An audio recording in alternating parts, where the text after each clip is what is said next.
Salut, c'est Trado, je suis content de vous retrouver pour la mise à jour de l'analyse technique du France 40, de l'Allemagne 30, du Wall Street, de l'US 500 et de l'US Texan, l'équivalent CFD du CAC, du DAX, du Dow Jones, du SP 500 et du Nasdaq. Je vous retrouve de l'autre côté. Je rappelle avant de commencer, comme d'habitude, qu'il ne s'agit que d'une analyse technique donnée à titre informatif et pédagogique, sans aucune incitation à acheter ou à vendre quoi que ce soit.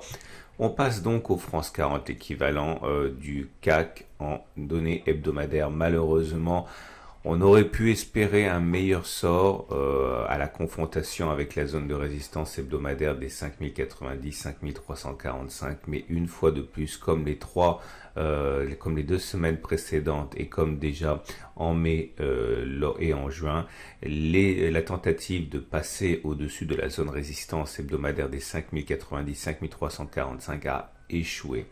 La raison principale est le fait que la tendance de fond est toujours baissière. Vous le voyez avec la moyenne mobile à 50 semaines qui descend. Et tant que la tendance est baissière, les résistances sont des opportunités pour les vendeurs de passer à l'action. Et même si la tendance de court terme donnée par la moyenne mobile à 7 semaines ascendante était plutôt encourageante, il faut savoir que les tendances de fond s'imposent généralement aux tendances plus courtes. Et nous sommes toujours aujourd'hui donc avec une tendance de fond qui est baissière puisque nous sommes en dessous de la M50 qui descend, une tendance générale neutre parce qu'on est au-dessus de la moyenne mobile à 20 semaines mais celle-ci descend, et une tendance neutre voire même baissière pour la tendance de court terme puisque nous nous retrouvons catapultés en dessous de la moyenne mobile à 7 semaines qui descend, à confirmer quand même la semaine prochaine. Mais la zone de résistance hebdomadaire 5090, 5345 ne se laisse pas conquérir facilement. On passe à l'Allemagne 30, l'équivalent CFD du DAX. Et nous sommes dans un schéma qui est le même, à savoir une résistance hebdomadaire des 12 900, 13 170 qui tient. Là aussi, on aurait pu espérer mieux puisque lors de la semaine précédente, on avait réussi à s'engouffrer à l'intérieur et à clôturer à l'intérieur de cette résistance. On a réussi en semaine à passer au-dessus, mais c'est bien finalement en dehors que l'on clôture la semaine. Là aussi, beaucoup de déception parce que on aurait pu espérer qu'avec une tendance de moyenne, une tendance de fond haussière, nous sommes au-dessus de la moyenne mobile à 50 semaines qui monte, une tendance générale haussière puisqu'on était au-dessus et on est toujours de la moyenne mobile à 20 semaines qui monte, et une tendance de court terme haussière puisqu'on est au-dessus de la moyenne mobile à 7 semaines qui monte, et bien on aurait pu espérer que la résistance serait fragilisée et qu'elle casserait. Elle a bien été fragilisée par le pic de cette semaine, mais elle n'a pas cassé. Il faut néanmoins s'attendre à ce que, à mesure que les attaques se poursuivent sur cette résistance dans un contexte où les moyennes mobiles sont ascendantes, eh bien cette résistance puisse être fragilisée de plus en plus. Tant que nous sommes avec des tendances haussières pour les moyennes mobiles, il y a de l'espoir, mais bien sûr, il ne faut pas se précipiter. Les plus patients attendent que l'on casse et que l'on clôture au-dessus de cette résistance pour valider les bonnes dispositions. On passe au Wall Street, c'est-à-dire l'équivalent CFD du Dow Jones, et la même chose empire, j'ai envie de dire, puisque on n'a même pas réussi à se frotter à la résistance hebdomadaire des 27 340, 28 000 qui avait été pourtant sollicité le 8 juin, la semaine du 8 juin et la semaine du 1er juin. Pour l'instant, on voit que la tendance de fond demeure neutre. Les cours sont au-dessus d'une moyenne mobile à 50 semaines qui est plate. Par contre, la tendance générale est haussière. Nous sommes au-dessus de la moyenne mobile à 20 semaines qui monte. La tendance de court terme est neutre aussi. On est au-dessus de la M7, mais celle-ci descend.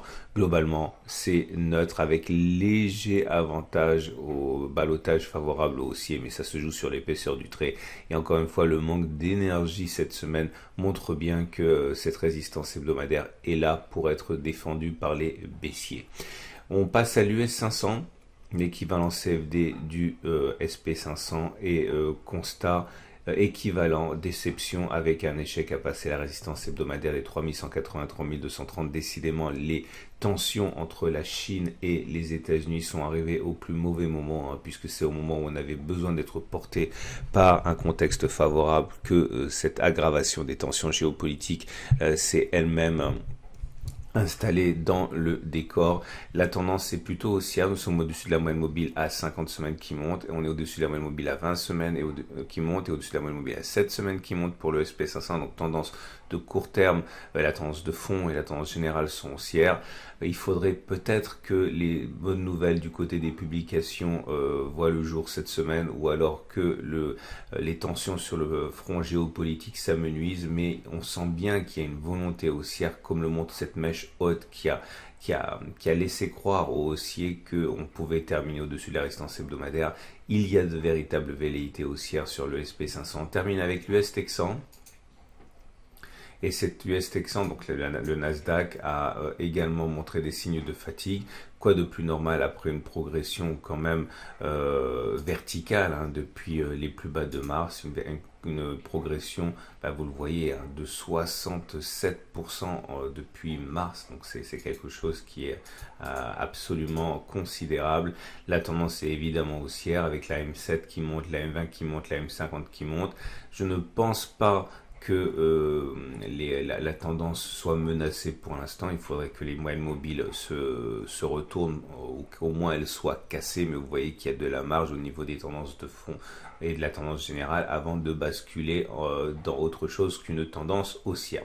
Voilà ce qu'on pouvait dire. Je vous invite à regarder à la fin de cette vidéo les matrices de préparation de la semaine de trading sur indice, sur euro-dollar, sur bitcoin. Je vous dis à demain pour les autres analyses techniques.